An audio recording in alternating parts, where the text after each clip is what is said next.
Today, we're talking about all things exercise, strengths, and the impacts on health, longevity. Build the case that strengths and cardiorespiratory fitness clearly show an increase in longevity. 75% of people are not getting the recommended exercise. They're not even close. Yeah, I think it's even less than that. There's a difference in what's tolerable and what's optimal. The information provided in this podcast is for educational and informational purposes only, and it does not establish a physician-patient or pharmacist-patient relationship.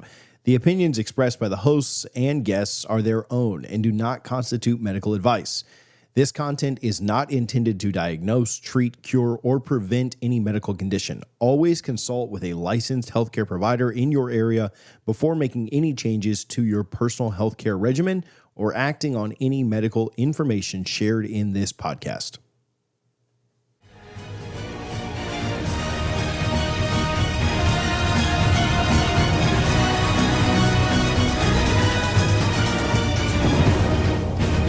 All right. Well, hey, good morning, ladies and gentlemen. Welcome to the next episode of the Dose Adjustment Podcast. Today, we're talking about all things exercise, strengths, and the impacts on health, longevity, and generally just being a useful human. My name is Amir Rahimi. I also have my co-host, Kris. Hey, how you guys doing? And special guest today, Rob DelaCruz from Vero Strength Conditioning.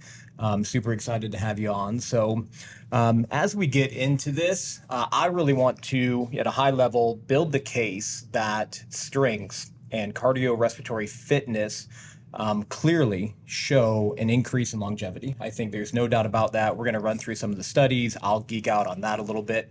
Kris is going to tell us a little bit about just his physical training regimen from the military and how it's impacted his current clinical practice. What does he recommend to his patients? And then we're really going to hear from the expert and Rob, who does this each and every day, just getting people strong and fit. We're going to go through a couple of benchmarks, as a man or a woman. I don't know if we'll have time to get into the women, but for men, what should we be able to do if we're between ages 30 and 50? And then practically, what should we be doing? How much volume, what type of work to really maximize the amount of benefit that we're getting per time. So that is the agenda for today. So let's just jump right into it. There's been a lot of studies recently looking at cardiopulmonary fitness. And so they use a way to measure called VO2 max. Can you guys jump in real quick? What is VO2 max? When you hear that, what do you think about? Kris, you want to go first with it? Sure. So VO2 max testing is the maximum amount of oxygen that your body can use under stress, right? So it's measured in useful oxygen per milliliter. There's kind of some numbers. It is the shittiest physical test I've ever done in my life. It is not fun, especially when you're doing it with your boys that are hyper competitive. So you're basically going till you black out on a treadmill.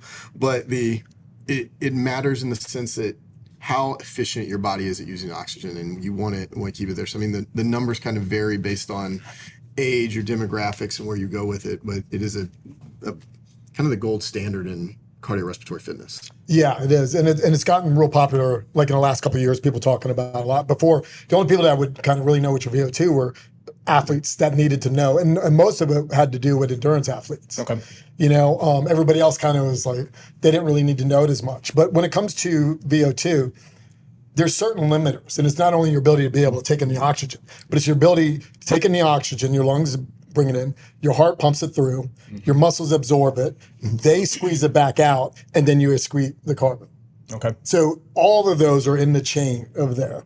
And so the VO2 is one of them that will give you the capabilities of having aerobic capabilities, but there are other factors in it. 100%. Like your ability to off-gas CO2 and your hemoglobin, your the volume of your muscle volume, like how much you're using, like all of these things are going to take and change what that is, right? So you look at endurance athletes versus strength athletes. So they said, I've only done this one time and it sucked.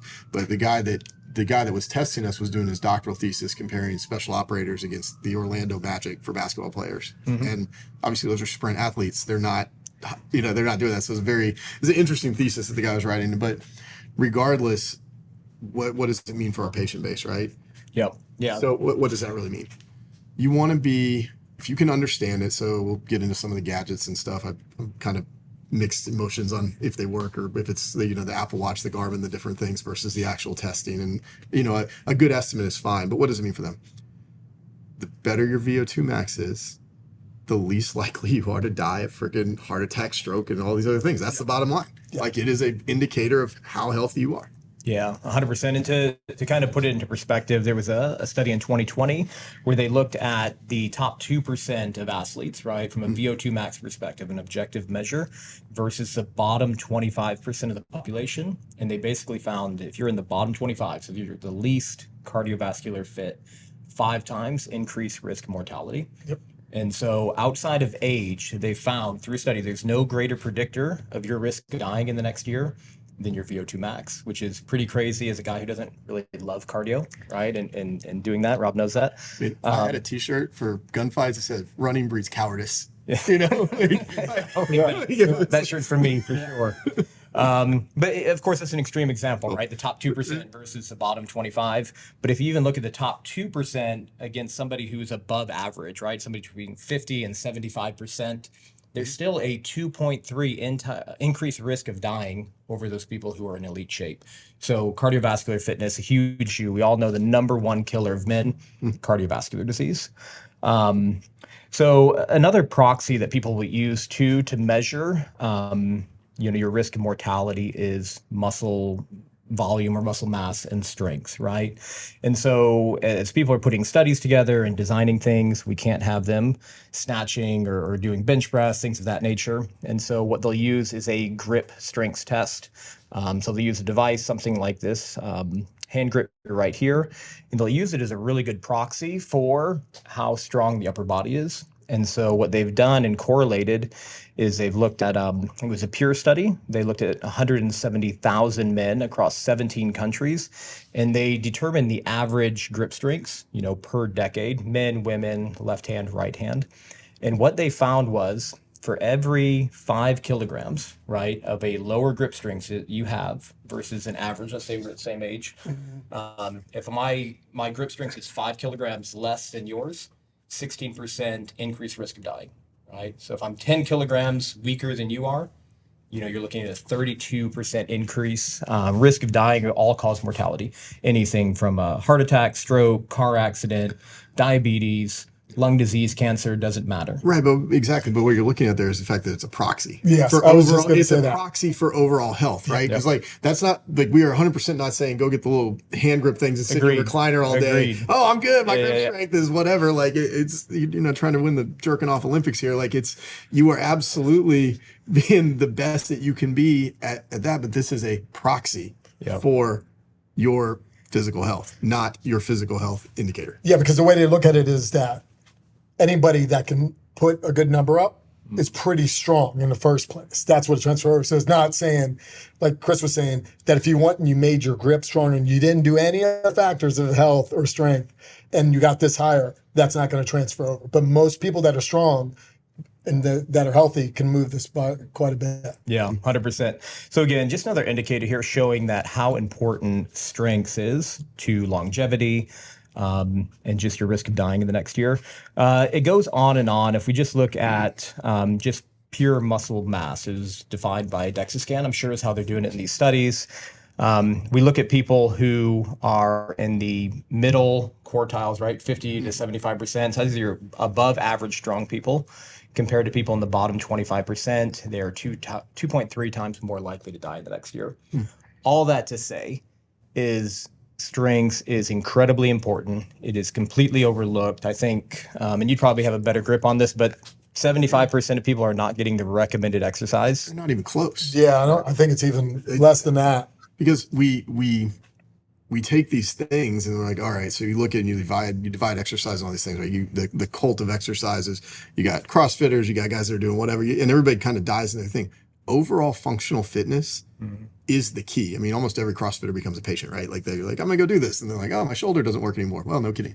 So there is a science to it, which is what we're talking about. Like it does matter, but when you're bringing it to the masses, like you're like, okay, you're here, you're in the bottom 25%. How do we get you at least to the middle? Like that's a win. That's a huge win. Yeah. So like those are the things we're doing, and So with me, like my exercise prescription, because I get patients that come in that are morbidly obese. You're like, I want the fat shot, and I'm like, no, we're not doing GLP-1s. You're going to do this first. We'll do, because I told you I do GLP-1s like on a 12-week exercise diet program. Like I'm not just going to give you the shot.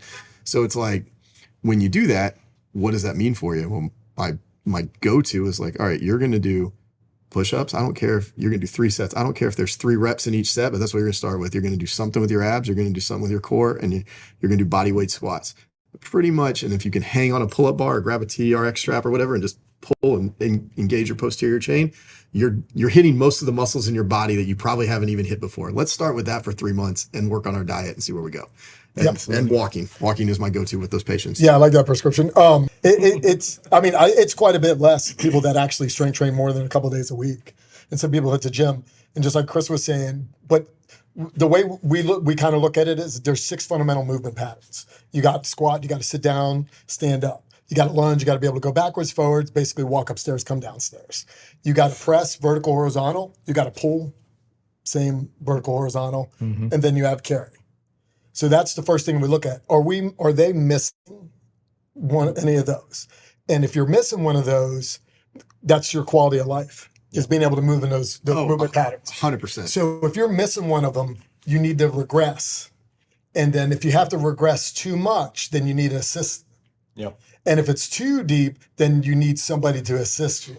So you got to build that out. I call it like the quality of life circles. Those 6 things are in there. And the first thing I do is, it depends on when people come in and where they're at. I always try to meet them is, hey, it might be 1 day a week, especially if they're on GLPs, because we don't know really what's going on with their food until you really understand where they're at. And we'll start 1 day a week. Let's go 1 day a week. They look good. Everything starts moving. Then let's go to 2 days a week. Then we go to 2. And then you just kind of like progress little by little. But I stay with those fundamental movement patterns for a while. You can build them out. They're all full compound movements. Right on. Yeah, that's the best thing, because like when we were talking about human performance, I mean, like if you are 70 years old, human performance may be getting up when you fall. Correct. That's it, or getting off the toilet, or whatever those things are. I mean, that it's kind of belittles what we use it as buzzwords and ads and all these things. Oh, be this, like Huberman, like the most optimized man in the world. That was phenomenal. I was losing it when I saw that this weekend, but the yeah, all that's valid. The science is real, but the average patient, one, they don't have the means, the time, or the opportunity to optimize everything. So what is the most bang for your buck? Yeah. And you'd be so surprised when we go do assessment on movement patterns. There's almost everybody comes in is missing something. Yeah, 100%. Yeah, and then once they realize, like, whoa, wait a second, I'm pretty bad at this, and then like, hey, this is something we can focus on, and then we're going to strengthen all these, and then you kind of move from there. Yeah, so maybe give us some benchmarks. The older I get, the less I care about working out just for working out, right? And I'm a huge benchmark guy. I want to be able to do this by this date, and that's what drives and motivates me. But if you're one of the 75% of Americans who aren't actively working out to any great extent, what are 4 or 5 things that they could do a basic assessment on? Let's pick a 45-year-old guy. What should he be able to do, or how could he test himself with the equipment maybe readily available to him? Yeah, first, like I said, those movement patterns are the first thing I'm going to look at. Is like, can you sit down and stand up like proficiently in a squat? Okay, can you do that with a goblet squat to a bench? Then can you do that without the bench? And then I'm going to build from there, and then eventually you build up to, can we back squat, if it makes sense to the individual. Okay. But I'm going to look at each movement just like that. Can you press overhead proficiently? Can we add load proficiently? Then same thing horizontally. Can we bench? And then as far as you're going there's all these double body weight squat and bench. Can you do those movements proficiently? Right. And in different versions. That's really what I'm looking at. It's not just a barbell bench press or a back squat. Can you do different type of squatting? Okay. And they all look basically the same. And the same with pulling, and the same with pressing and hinging. That's the big one, is the hinging. That's the one I was missing. That's the one that I see a lot of people missing because of sitting. Oh, it's that's the biggest one, I think. I mean, I think that patients that come in, because almost everybody's like, I got back pain right here. It's like, okay, well, you sit so much, your psoas muscles are so tight, they're pulling on your knee, they've changed the way your foot is touching the ground, like you're twisting everything, and it's just pulling on your spine, and you've got all this torque, and then their hinge pattern is just, it's garbage. It looks like a squat. It does, like most of the time. Yep, like they're squatting down to do stuff because they can't do that movement anymore. Yeah. I mean, are you proficient at the 6 fundamental movement patterns? And that's what I'm going to look at.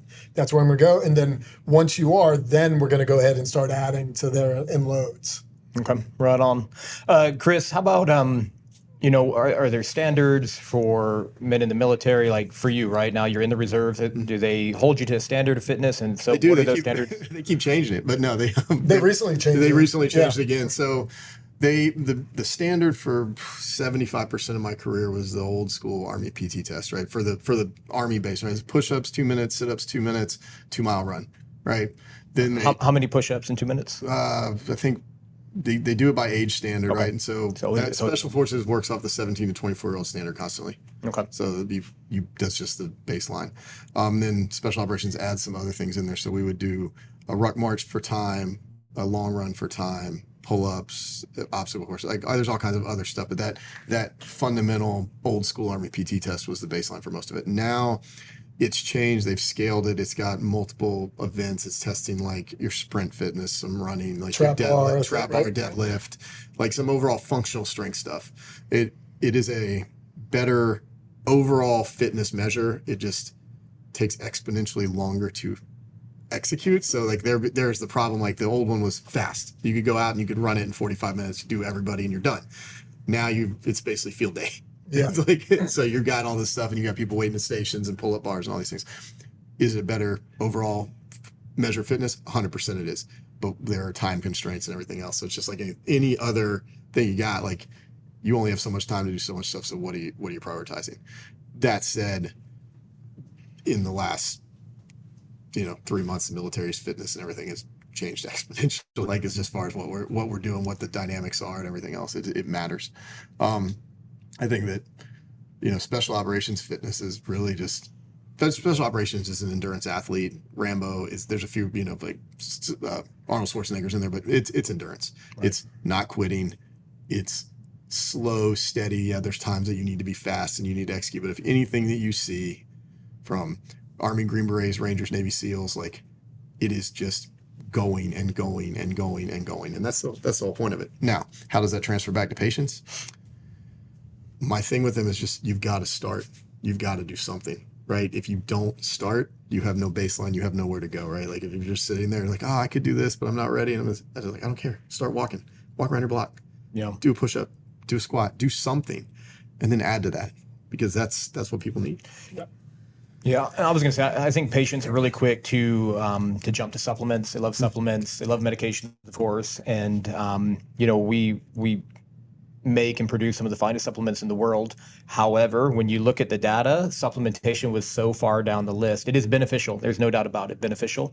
But it's almost not even worth looking at, I think, until they start walking, start doing some push-ups, start moving their body. Yeah, I'd have to definitely agree with that. Yeah. Yeah, I mean, and it's coming from a guy that was involved in a supplement company and someone that loves supplements way too much. The percentage of it is way less than people realize. Right. And it's that, but I mean, you think about anything, it's just like you're talking about the bell curve, right? You take as much work to get from the 95th to 99th percentile of the bell curve. So then, yes, supplements matter. Rest, all these things matter. Like the Tom Brady effect. What did Tom Brady say? Tom Brady knew how to play football. He spent the last 15 years sitting in a hyperbaric chamber, stretching, getting the right sheets, sleeping enough. Like that's how he kept playing football. It was all of that. But that's what you're talking about at that point. But what best thing you can do for patients, like the other thing, for supplements, sure, whatever. Protein. Period. End of story. You need a high protein diet. 50% of your calories need to be protein. Yeah, because I mean, if you think about creatine's like obviously the best creatine monohydrate, most tested supplement works. We know all cognitive function, everything. It's maybe like 3 to 4% at the best. A good night of sleep is 20. Yep. Yeah. That alone, right there. Yeah. Yeah. And it's all of those things. I mean, when you do it, like, what is your end state and where are you at? Like you said, I look at the thing too. Like, what are you training for? Yeah. Like, are you just training to like get your groceries? That's fine. That if you can get them by yourself and you're 70 years old and that's your whole goal, perfect. there are guys that we have as patients that they're going to go run an ultra marathon. So it's like, okay, let's talk about these supplements. You get some guys that are pro fighters. It's like, hey, let's talk about maybe making your bones a little stronger. You know, Yeah. like those are the things we're looking at. Yeah, then you get into different factors on there. But like supplements are great, but they work, and they kind of remind me of peptides too, but like they're all different versions, but they work. The better you take care of yourself, the better they work. 100% agree. 100% agree. Well, let's shift gears a little bit. Maybe you can tell us a little bit about the difference between strength training and bodybuilding, right? Or hypertrophy training. There's a lot of attention around that lately. I think as a a kid in a small town without the internet, that's how old I am. We just went to the gym, right? We did whatever the coach told us, went to the gym, we bench pressed a lot, which when I got to your gym wasn't that big of a thing. I'm like, why don't we ever bench press? It's like the one thing I'm good at, And we do bench more nowadays than we did at the time. Coming from 35 years ago, like for me to learn something, I'd have to go to the library and look things up and the card system and so hypertrophy, which is basically essentially like muscle building, which they call like bodybuilding, and then strength training, which is building strength. Both of them cross basically. Right. It's got a lot to do with rep range, rest period, and everything else, and like your intent of it. And hypertrophy training tends to be more a little bit on a higher reps, like 6 to 12-ish, which is what is in the research. Okay. And then strength is more around 6 to 5s and underneath. I'm talking about like reps and then sets basically on there. Now, 5 by 5s they call it, which is very classic strength, goes both ways. It works in strength and hypertrophy. Now, the thing is no matter what, wherever you're at for a while and you've been training, if you move to the other one, you're going to see results in strength and hypertrophy. Right. So if you've been bodybuilding for a long time and you move to 5 by 5s or 5 to 3s underneath, you're going to see actually muscle building and strength. Now, strength's a lot neurologically. That's basically what strength. And so it's a lot of practice and it's just getting good over time. Right. And hypertrophy is kind of like a lot of mechanical tension, is like hitting the muscles for rep ranges at a time. Strength has got more rest in it because you want to rest. Like when I told people about a minute 30 to 2 minute rest is the minimum you're going to take on like good strength training. I look at it like you look at a video game or like looks like a battery pack. It goes from red to green, fully charged.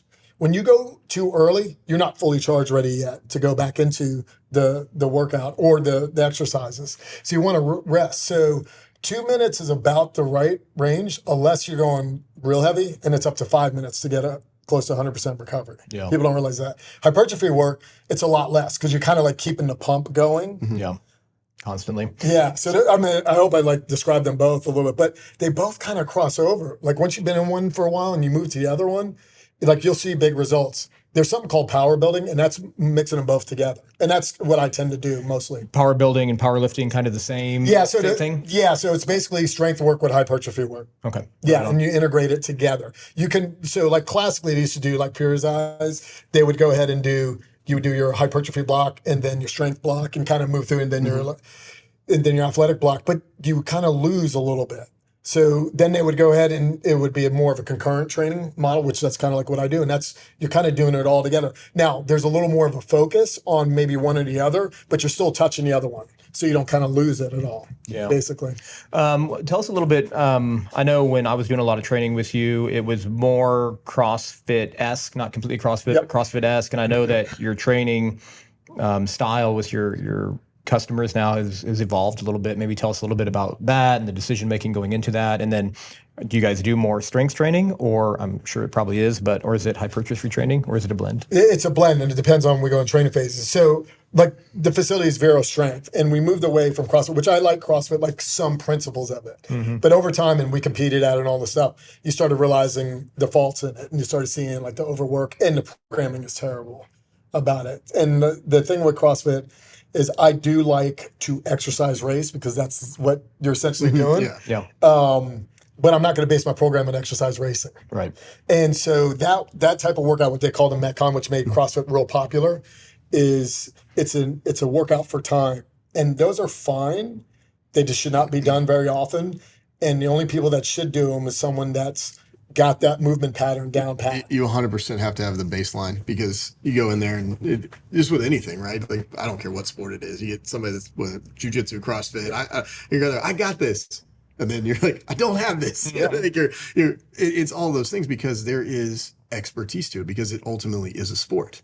It is the sport of fitness, but Yeah. it has become its own thing. Now, exercise like that, like when you turn it into a sport, you have a goal, you're going to improve your quality of life, right? That's the goal of the goal exercise. I mean, kind of what you're talking about there. Like you're looking at these people, you're giving them a exercise prescription to improve their day to day. It's not to go win the CrossFit games. Yeah. And so like with CrossFit, their original, like the concept of doing a bunch of different things is a pretty good concept. Mm-hmm. The way they laid it out and the formulas they use and the interpretations, not so much Right. with the programming because I'm a huge programming guy. So years ago, I started really dabbling into programming and I traveled the country, worked with all different types of physical therapists and strength conditioning coaches. And I started going to ones that didn't like CrossFit and I wanted to see their argument. Plus I had a ton of like 15 years of bodybuilding power, before that. And so they kind of laid out their argument and they had really good argument. And so I started kind of manipulating and changing things. And nowadays, it depends on what training phase we're in. But yes, strength is the base to everything. Mm-hmm. All athletic attributes, including health, is strength. Mm-hmm. Then my second is like true conditioning, like true aerobic conditioning, like interval based / zone 2 / cardio output based, like a little longer, slower. Yep. Yeah, so the majority of our focus, and the least important is if we do decide to do something for time. Okay. That's the least important that we're doing. Right on. Well, let's transition just a little bit here. I want to talk about two different guys. I think we've established that if you're human, you should be exercising, you should be doing some cardio, you should be doing strength training, you should be doing it in a safe way, proper movement patterns. So speak to the two different guys here. Guy number one is like, hey, I need to be average or above average in strengths. I want to have longevity. I want to live a full life. I want to be able to play with my kids. I want to go to my, grandkids' football game one day. I want to be able to build a shed, whatever that might be. That's guy number one. Yep. How often does this guy need to work out per week, right? To maintain a minimum level of fitness. What does the cardio look like? I'm not asking you to break down the actual exercise, but like in general, how much cardio should they be doing? How often? And then also how much strength training should they be doing? How often? And then we're going to counter that with the guy who wants to be and look like you two, right? The top 5%ers out there who want to be the strongest, fittest guy in the room. Yeah. So let's go with guy number one first. Okay. So, and Chris would be in a military background. There's a big difference. What I always try to explain to people, there's a difference in what's tolerable and what's optimal. Right. And most people try to go to what's tolerable. Yep. And what they don't understand is like you can tolerate a lot of stuff, but that is not the quickest way to get somewhere. And it's usually a lot less. So the first individual that you were talking about, 2 days a week of strength. 2 days of strength. Okay. Yep. 2 days a week of strength and 1 or 2 days of conditioning. Okay. Like if they want, it depends on like how many days they work out. But I always start people with the strength first. Like, hey, let's at least get 2 days in, 1 or 2 days. And we start moving from that. Then we can get 3 days of strength and 2 days of conditioning. That's like, now we're getting a little more than just optimal. And do you recommend, if they're coming from zero, right? And then let's say they don't have access to a really high quality gym, in their neighborhood, body weight exercises, good to go. Is that a great starting place? Does it have to be weight? Should they be progressing towards weight? Fantastic starting place. Okay. Yeah. The air squatting, sitting down onto something, standing up, the push-ups. Okay. Even if they had something to do pull-ups or some kind of row, like basically like a TRX row or something like that. Okay. Like all those are excellent. Right on. And then let's switch gears. So now we're going to this elite man, right? Top 5% guy. Whenever he walks in the room, everybody's looking at him. What does this guy need to be doing volume-wise, recognizing that he probably has his own business or he has a high-profile career, he's a wife, he's got kids at home, he's got a lot of responsibilities. What is the minimum effective dose to still be? So those are huge factors. Yeah. Those last factors are huge. So like same thing in the first individual one. Like repeating again, what's optimal and tolerable is totally different, and it depends on like what you're going on, like what's on your life. Yeah. Your stress factors. Are your father? Do you get up? Newborn baby? What's your job stress? So that'll dictate a lot, and it's going to be the prescription. Like it could possibly two days a week of strength training to 3 days a week, and then 1 or 2 days a week of conditioning. And both those conditionings, I want them to look a little different. Like one's going to be a little more higher intensity, maybe interval based, and the other one's going to be a longer, slower, moderate condition. Compound movements, Yeah. or is it what do you call the other thing? Isolation, Yeah. right? Like a singular muscle isolation. It depends on like what we're working on, but I like a blend. Okay. To be honest with you, mostly compound because there's the biggest bang for your buck, but there's going to be a blend of it or some kind of like derivative of the compound movements. Okay, right on. What do you think? No, I 100% agree because I mean, compound movements are life. Like your dad, your kids like doing whatever, and they're trying to jump out of your arms and all these. I mean, all of that, everything you're doing, living is compound movements. I had a huge like emotional impact with what you're talking about, where life changes and like your workout regimen. So I left the SF teams to go to PA school, and I got fat in PA school. It was embarrassing. Like I was like, it was bad. Yep. So, but I was working out 2 times a day. Like wake up, you go to the gym, you work out, you're with the teams, you're training, you're doing your stuff, working out at the end of the day. And that was my life for years, And when I stopped doing that because I ran out of time, that was a big deal. And what you're talking about, optimal. So that was my job. It was to stay in shape, stay to do that. Then my job changed. Now I'm a PA and I'm seeing patients and I'm running a business. I'm doing this stuff. So like my workouts, if they're not at 4:30 in the morning, they're not happening. Yeah. Because by 5:30, somebody's probably calling me asking me. Very similar experience for me in pharmacy school. I think I weighed 265 coming out of pharmacy school, so about 35 pounds heavier than I am now. 15 years ago already. I think it's when I met Rob. Actually, I was a pharmacist at Walgreens. He came in for vitamins or whatever it was, and no homo on this, right? This guy, like, he was like chiseled like the gods. He had a shirt on just like this, the bicep veins, and I was like, dude, like, what do you do? And that's when he told me a little bit about CrossFit Vero Beach, and ended up getting connected there. But yeah, completely same scenario, studying, just trying to get through grad school, trying to get that degree. And then I went right into working literally 24 hours a day, didn't have the time to do it. But nonetheless, we got to push forward. Right? Yeah. The thing is, too, I'm sure the nutrition factor is huge because what happens when you come from being a high output, you got to change your nutrition with that. And I was in denial about that till I was like, no, because you stay hungry. Because you stay, yes, you stay hungry with that and trying to adjust that. It takes a little bit, but also too, you'd be really surprised because what I do is I end up getting people's when their job gets busier and they were coming in 5 days a week and all of a sudden they're doing like 2 days a week or 1 day a week. Sometimes they make it, they stop. Mm-hmm. And the way the body works, it works off of signals. Mm-hmm. And if you just give it a signal to at least hold on, it'll hold on to the strength and even the cardiovascular. But if you don't give it any signal, it's going to let it go quickly. Because muscle's sticky, man. Like, it doesn't take a lot to get it back. Like, this is kind of like talking about building it when you're, because you have those 2 phases in life, like early on in puberty, where you're really in that muscle development, kind of building your blueprint for life. Like, baby's doing it for first 18 months. And then during puberty, you've got that, this is your physiological blueprint of what your body wants to naturally go back to. So for helping your kids, getting them specifically through those 2 times in their life and be like, all right, well, we're going to exercise as just part of overall parenting in this. Right. But yeah, that stuff matters. Like going and finding what works and keeping the system moving, even on the days when even if it's only like 1 day a week. And so let's bring it down to scenario 1 day a week.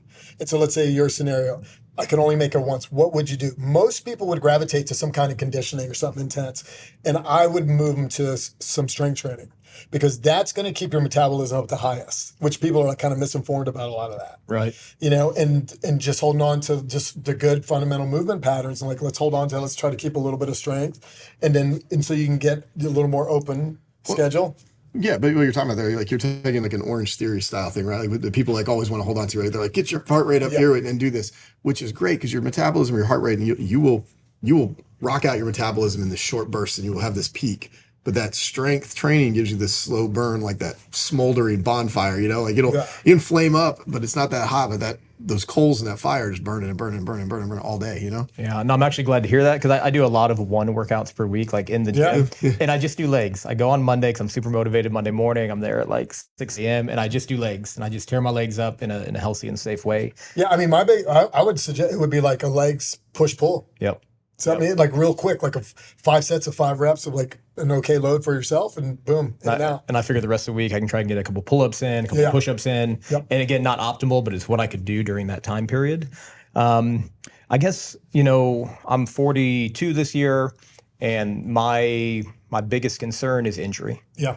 Right. So maybe just speak a little bit about that. What are some general principles that old guys like us can do to not get injured in the gym to ensure that we can continue to train? Yeah, I've spent a lot of my career trying to understand injuries, Yeah. especially as like someone that's 50 years old, getting ready to turn 51, coming up soon. You can still do a lot as you're older. One, it has to be smart. You got to be prepared for it. But the thing is mobility is huge. What happens with your tissues as you get older is you don't realize it, but they don't have as much pliability in it. It's and it's from age, it's from wear and tear that you don't really know you have. So you can still apply a lot of force Right. as you get older. Like powerlifters win competitions way into their 50s or like even further. So they can apply a lot of force. Now, Olympic lifters are young, so you lose that dynamic ability. So I would suggest throwing in some dynamic work here and there so that would limit it in case you ever have to move fast. Because that's usually where a lot of injury comes, is from moving fast when you're not prepared at all for it. 100%. And then the other thing is like making sure your mobility is there. Do you have a resource that you recommend, or if somebody say, "Well, I don't even know where to start with mobility," where would they go to, or what would they check out? So there's quite a bit online, but I like Kelly Starrett. Okay. He's got good mobility. There's other people I'm trying to like draw on a little bit of a blank that I really like on there, but full range of motion when you're strength training is going to be like super important, because where people go wrong is they start cutting that short, and then you get strong in those shorter positions, and then also you have to move quickly outside that, and then you're going to have some issues. Big time like that. And just even some of the psoas muscle thing we were talking about from sitting. Yeah. It's the same concept, but now you're doing it on this loaded whatever shoulder, arm, knee that you've not warmed up appropriately. It's not there. You don't have the mobility. You have some pre-existing injury. Yep. Your fascia is dried out because you're not hydrated, and then it just catches, and you're like, and there you are, and you're laying there, and like everything's tingling, and you're like, crap. And then you see me, and I prescribe you steroids and the massage and all the other things that happen with that. But yeah, because speaking of injury, like most of the time when you're coming to see me, I'm like nowadays where I'm at, I work with a bunch of physicians, functional, and then orthopedics, and usually I'm getting sent somebody because they have an issue, because I have a pretty good background with therapy, but it's always outside the gym. It's always outside the gym. Someone jumped off of a boat, they were drinking, did something to their knee, crashed a golf cart, went to jump or run, and something's going on with their Achilles. Like it's outside the gym a ton. Yeah. Right on. Well, I was guilty of skipping the mobility section quite a bit during your workout, so I apologize for that. I'm older and smarter now, hopefully. All right, well, let's go ahead and land the plane on this. I think we've hopefully clearly laid out the fact that strength training is fundamental. If you're somebody who's watching or listening to this podcast, we hope and assume that you're probably already doing some level of strength training and cardiovascular training. It is of the highest priority, I would say, from a health perspective, right? Yeah, I mean, insulin sensitivity, like you're just like, so you can take in insulin. You can actually use sugar and glucose without insulin while you're strength training. It's a great sponge for controlling metabolic syndrome, all those things, because you have that. It helps your heart, lungs, blood vessels. It does matter. Like all of those things matter. So yeah, because like when you strength train, and the more muscle you have, the more it's like a sponge. Mm-hmm. Yeah, 100%. Yeah, and people don't realize like how like you just add some muscle, and you see insulin levels change on people quickly. Yeah, right. You absolutely do. And then that's what you watch. Like when you going back to like the GLP-1, a little bit of health stuff. Like you start them on it, and you're doing it, and then they're working out, and you kind of have that fine taper of like reducing the muscle wasting while they're building some muscle, losing some fat, and then their muscle kicks in, and then it's like, hey, you don't need this anymore. Yeah. You're doing great. Correct. Like your muscles are now doing what they were supposed to do. Yeah, we worked with quite a few people on GLP-1s, and the ones that really concentrate on the strength training, you see they have the best results. Absolutely. Right on. Well, thank you everybody for watching this episode of The Dose Adjustment. Rob, can you just tell people how can they connect with you, see more of your content on the web or other places? Yeah, so one is verostrength.com, and then you could get a free assessment, come in and then talk to us. And the other one is on Instagram, my handle is Common Sense Strength Coach, because there's not that much common sense out there when it comes to working out with a lot of people. 100%. Yeah. Right on. So we'll connect both of those in the show notes. If you are in Indian River County, we highly, highly, highly recommend checking out Vero Strength and Conditioning. It's the only gym that we recommend here at Perkins Pharmacy and beyond. So if not, check them out online. best in the business. So Thank you. yeah, we Thank you appreciate guys for it. having me. All right, guys. Next time we're going to be talking about nutrition and all things related to that. So have a good day, everybody. The information provided in this podcast is for educational and informational purposes only, and it does not establish a physician-patient or pharmacist-patient relationship. The opinions expressed by the hosts and guests are their own and do not constitute medical advice. This content is not intended to diagnose, treat, cure, or prevent any medical condition. Always consult with a licensed healthcare provider in your area before making any changes to your personal healthcare regimen or acting on any medical information shared in this podcast.